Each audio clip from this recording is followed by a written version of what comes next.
ravaged our nation tragically claimed its first life. On February the 6th in 2020, Patricia Dowd took her last breath at home under the California sun in Santa Clara. She was 57 years old, a beloved wife, mother, daughter, sister.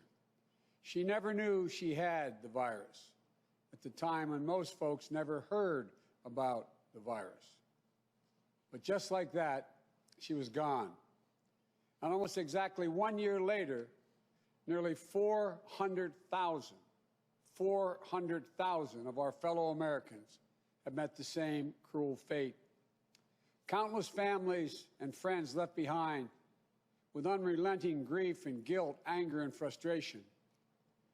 And the emptiness felt by the loss of life is compounded by the loss of our way of life. During this pandemic, millions of Americans, through no fault of their own, have lost the dignity and respect that comes with a job and a paycheck. Millions of Americans never thought they'd be out of work. Many of them never even envisioned the idea, are facing eviction, waiting for hours in their cars to feed their families as they drive up to a food bank. Millions have kept their jobs but have seen their hours and paychecks reduced, barely hanging on as well. That's happening today in the United States of America. Just as in the midst of the dark winter of this pandemic, as cases, hospitalizations, and deaths spike at record levels, there is real pain overwhelming the real economy. One where people rely on paychecks, not their investments, to pay for their bills and their meals and their children's needs. You won't see this pain if your scorecard is how things are going on Wall Street. But you will see it very clearly if you examine what the twin crises of a pandemic and this sinking economy have laid bare. The growing divide between those few people at the very top who are doing quite well in this economy and the rest of America. Just since this pandemic began, the wealth of the top 1% of the nation has grown roughly $1.5 trillion since the end of last year, 4 times the amount for the entire bottom 50% of American wage earners. Some 18 million Americans are still relying on unemployment insurance. Some 400,000 small businesses have permanently closed their doors. And it's not hard to see that we're in the middle of the once-in-several-generations economic crisis with a once-in-several-generations public health crisis. The crisis of deep human suffering is in plain sight, and there's no time to waste. We have to act, and we have to act now. This is what economists are telling us. More importantly, it's what the values we hold dear in our hearts as Americans are telling us. A growing chorus of top economists agree that the moment of crisis, in this moment of crisis, with interest rates at historic lows, we cannot afford inaction. It's not just that smart fiscal investments, including deficit spending, are more urgent than ever. It's that the return on these investments in jobs, racial equity, will prevent long-term economic damage, and the benefits will far surpass the cost.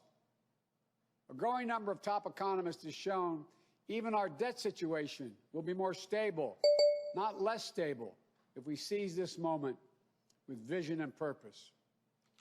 And so tonight, I'd like to talk to you about our way forward.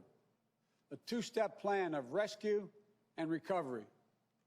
A 2-step plan to build a bridge to the other side of the crisis we face to a better, stronger, more secure America. Tonight, I'll lay out my first step, the American Rescue Plan, that will tackle the pandemic and get direct financial assistance and relief to Americans who need it the most.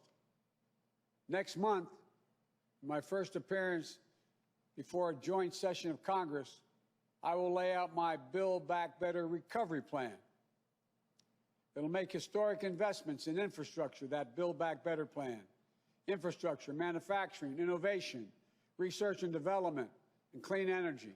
Investments in a caregiving economy and in skills and training needed by our workers to be able to compete and win in the global economy of the coming years. Moody's, an independent Wall Street firm, said my approach will create more than 18 million good-paying jobs. Our rescue and recovery plan is a path forward with both seriousness of purpose and a clear plan, with transparency and accountability, with a call for unity that is equally necessary.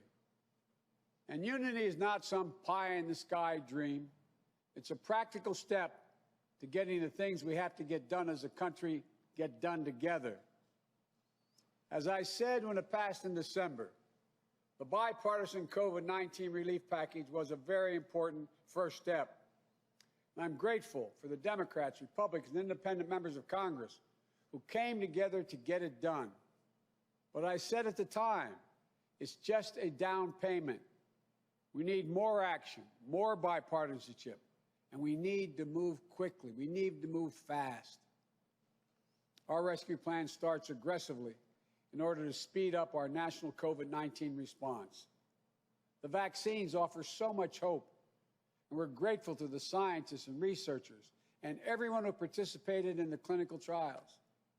We're also grateful for the rigorous review and testing that has led to millions of people around the world already being vaccinated safely. But the vaccine rollout in the United States has been a dismal failure thus far. Tomorrow, I will lay out our vaccination plan to correct course and meet our goal of 100 million shots at the end of my first 100 days as president.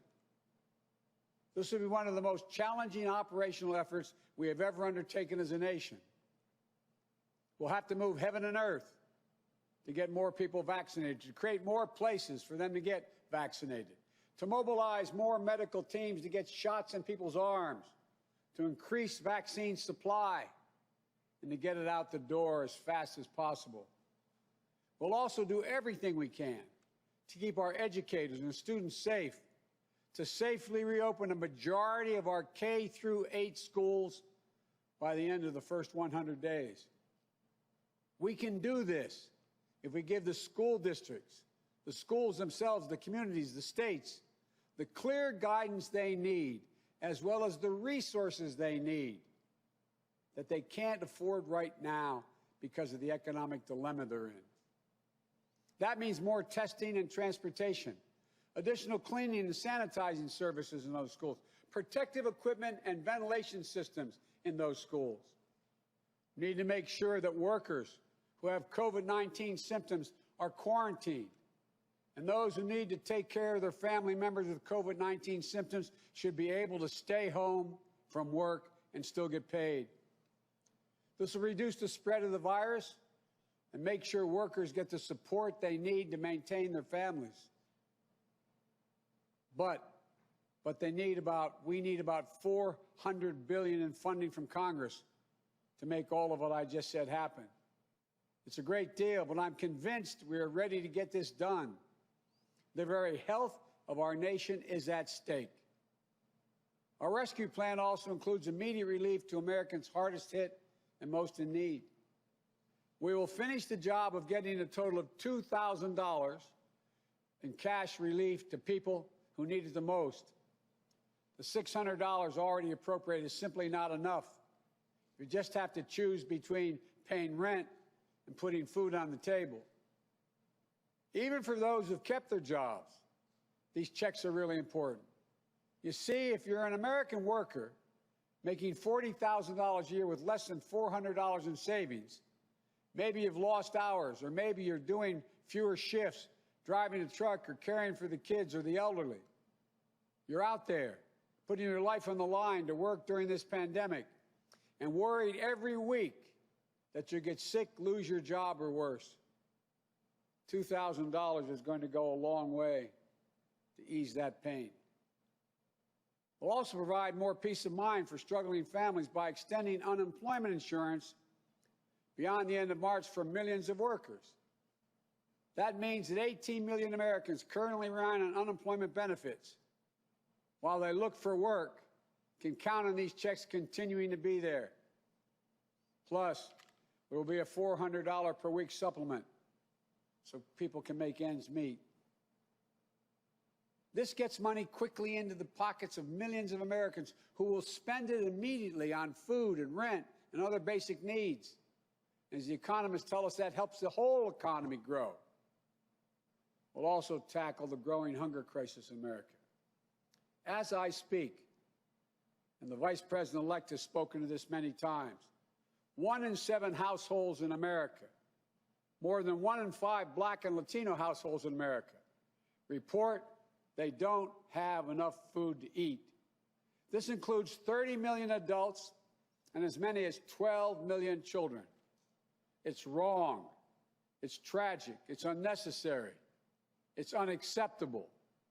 So we're going to extend emergency nutritional assistance for 43 million children and their families enrolled in the SNAP program through the rest of this year. We'll help hard-hit restaurants prepare meals for the hungry, provide food for the families who need it. We will invest $3 billion in making sure mothers and their young children have the nutrition they need. This will not only meet our moral obligation we have to one another, but will also spur our economic growth, get restaurants and workers back on the job. And as we work to keep people from going hungry, we'll also work to keep a roof over their heads, to stem the growing housing crisis and evictions that are looming. Approximately 14 million Americans have fallen behind on rent, many at risk of eviction. If we don't act now, there'll be a wave of evictions and foreclosures in the coming months as the pandemic rages on. This would overwhelm emergency shelters, increase COVID-19 infections as people have nowhere to go and can't socially distance. Next week, we'll take action to extend nationwide restrictions on evictions and foreclosures. This will provide more than 25 million Americans greater stability instead of living on the edge every single month. And I'm asking Congress to do its part by funding rental assistance for 14 million hard-hit families and tenants. It will also be a bridged economic recovery for countless mom-and-pop landlords. These crises are straining the budgets of states and cities and tribal communities that are forced to consider layoff and service restrictions of the most needed workers. It means that people putting their lives at risk are the very people now at risk of losing their jobs.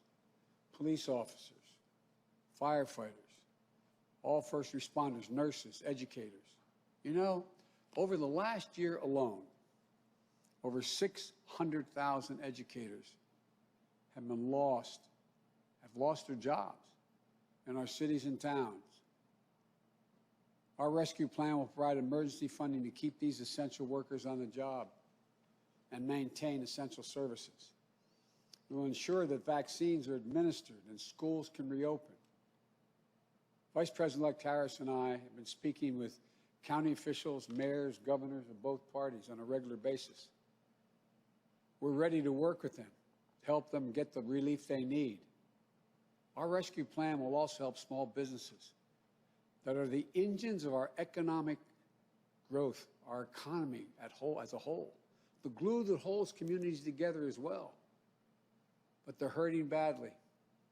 And you realize they account for nearly half of the entire total U.S. workforce.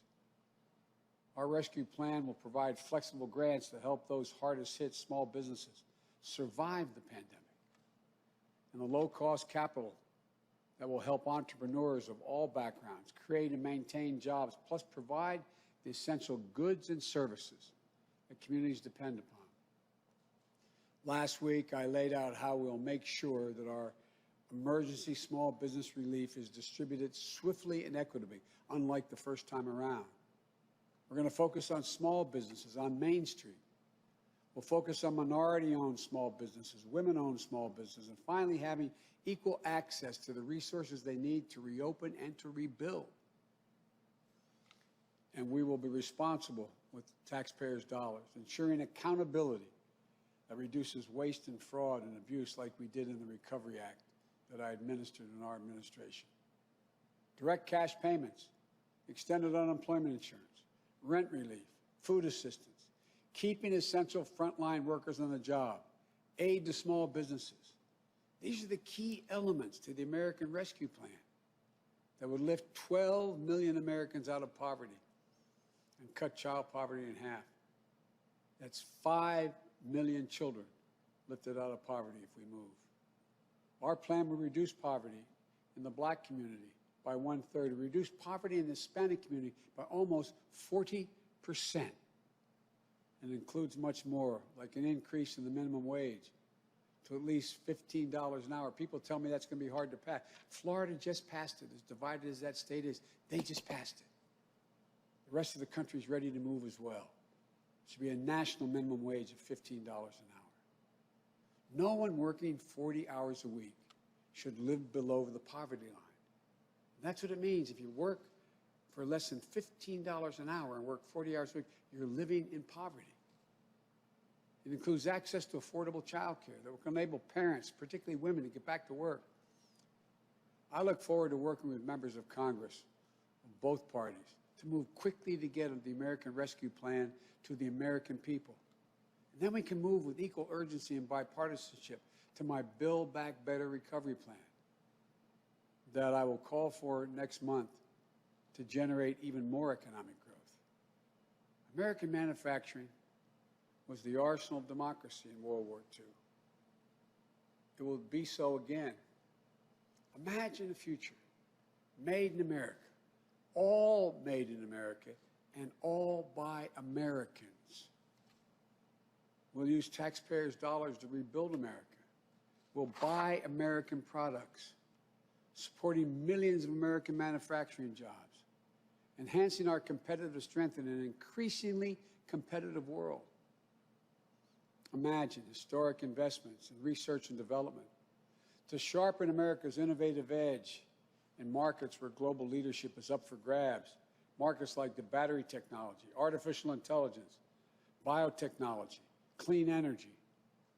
Imagine confronting the climate crisis with American jobs and ingenuity leading the world.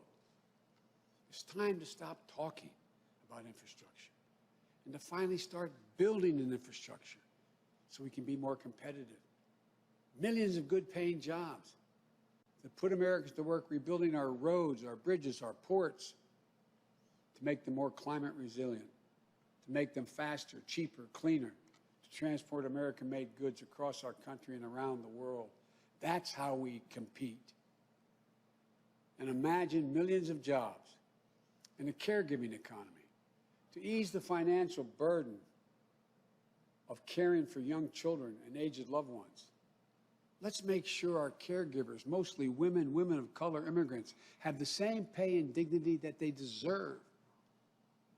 So we can do these bold, practical things now. You know, I know what I just described does not come cheaply, but failure to do so will cost us dearly. The consensus among leading economists is we simply cannot afford not to do what I'm proposing. Independent, respected institutions from around the world, from the Federal Reserve to the International Monetary Fund, have underscored the urgency. Even Wall Street firms have reinforced the logic. If we invest now boldly, smartly, and with unwavering focus on American workers and families, we will strengthen our economy, reduce inequity, and put our nation's long-term finances on the most sustainable course. And where we're making permanent investments, recurring investments, as I said in the campaign trail, we will pay for that by making sure that everyone pays their fair share, not punishing anybody. We can do it without punishing a single person by closing tax loopholes for companies that ship jobs overseas, or to allow American companies, 90 of them, the top Fortune 500, to pay zero in federal income taxes, asking everyone to pay their fair share at the top so we can make permanent investments to rescue and rebuild America.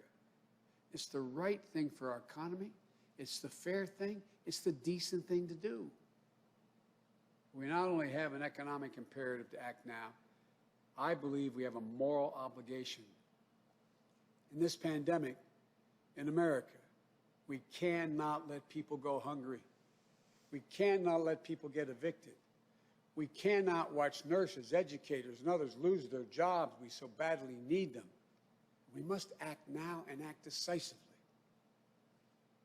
My fellow Americans, the decisions we make in the next few weeks and months are going to determine whether we thrive in a way that benefits all Americans, or whether we stay stuck in a place where those at the top do great, while economic growth for most everyone else is just a spectator sport, and where American prospects dim, not brighten.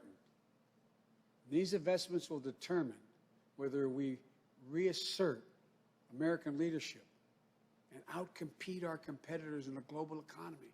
We're better equipped to do this than any nation in the world. Or whether we watch them catch up and pass us by. Together, I know which path we'll choose. And that includes all Americans, so we can own the 21st century. But even with all these bold steps, it's going to take time to get where we need to be. There will be stumbles, but I will always be honest with you about both the progress we're making and what setbacks we meet. And there will, and here's the deal, the more people we vaccinate, the faster we do it, the sooner we can save lives and put this pandemic behind us and get back to our lives and our loved ones. And the sooner we can rescue and rebuild the American economy, the biggest and most profitable engine in the world. I know it's been nearly a year that tested us beyond measure. For all of you who have lost someone, my heart goes out to you. I know that feeling looking at that empty chair across the table. All of you who fall on hard times, I know you can never get back what you lost. But as your president, I know that every day matters and every person matters. From the very first to the nearly 400,000 lost American souls and counting, to the millions of you just looking for a fighting chance in this economy, I promise you, we will not forget you. We understand what you're going through. We will never, ever give up. And we will come back. We'll come back together. Well, we didn't get into all this overnight. We won't get out of it overnight. And we can't do it as a separated and divided nation. The only way we can do it is to come together as fellow Americans, as neighbors, as the United States of America. And when we do, there's nothing beyond our capacity. I've said this many times. When America acts as one, there's never been a single thing we've been unable to do, no matter how consequential the issue has been. Out of all the peril of this moment, I want you to know, I give you a word, I see the promise as well. We've seen clearly what we face now. And I remain so optimistic about America. As optimistic as I've ever been. We have everything we need, but the will must be demonstrated. So come Wednesday, we begin a new chapter. The Vice President-elect and I will do our best to meet all the expectations you have for the country and the expectations we have for it. I'm confident. I am truly confident. Together, we can get this done and come out better off than when we went into this crisis. God bless you all, and may God protect our troops.